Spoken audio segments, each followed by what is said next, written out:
sank the iconic HMS Hood and considerably damaged another British capital ship, HMS Prince of Wales, forcing her to retreat.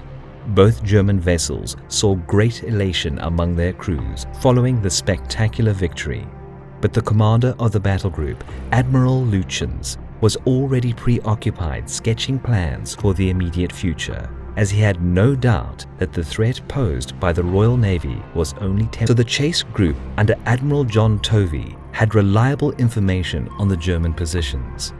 The problem was that Tovey's force was more than 350 miles away, and the damaged Bismarck was still able to cruise at 28 knots, about the same speed as that of the British heavy warships were capable of. Thus, unless she was slowed down, there was little chance of her being intercepted. In the late afternoon of the 24th of May, Lutyens took advantage of a rain squall, made a sharp turn to starboard bombers in an attempt to damage and slow down the Bismarck. Yet inexperienced pilots mistakenly prepared to attack HMS Norfolk, which alerted German anti-aircraft gunners, who immediately opened fire at the enemy. But none of the attacking planes were shot down, and the British were able to launch 9 torpedoes at the Bismarck, though only one reached its target, hitting the battleship's main armor belt with no significant damage, out of range of Suffolk's radar. Coincidentally, Lutyens ordered a 270 turn to starboard, hoping to break off radar contact, circling, dispersed to seek the Bismarck visually. It came as a shock for the British Admiralty, as many of the Royal Navy ships were already low on fuel, as Rodney, both far away from the Bismarck's approximate position. This was good news, but a position also meant that in less than a day, the Bismarck would reach the safe area covered by the Luftwaffe Vice Admiral James Somerville. As soon as Somerville was informed of the Bismarck's position, he detached a light cruiser, HMS Sheffield, to shadow the enemy and commanded the carrier, HMS Ark Royal, to immediately launch torpedo bombers.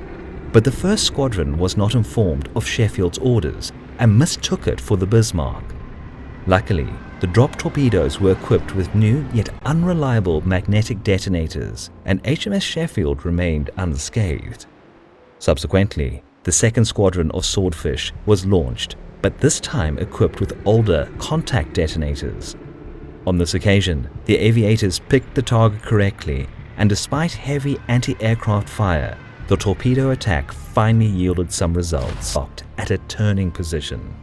This meant that the Bismarck lost her maneuverability and was unable to escape. Fired first salvos at the slow-moving Bismarck. The German battleship returned fire with her forward turrets, yet managed to only fire short of HMS Rodney, as her ability to aim accurately was somewhat decreased due to erratic movement caused by the jammed rudder. But the British shells soon reached their target, causing initial damage and fires to break out on board. The 2 heavy cruisers joined the battle and aimed their turrets at the strafed German battleship. For the next 90 minutes, the Bismarck suffered relentless British fire as hundreds of shells struck the venerable German battle vessel, causing massive damage to the ship and huge casualties to the crew. Yet despite this persisting cannonade and detonating the scuttling charges by her crew, the Bismarck refused to sink. As Tovey's warships were dangerously low on fuel and shells, he sent them back to port, leaving HMS Dorsetshire to finish the job. Sinking Bismarck were left to the mercy of the water.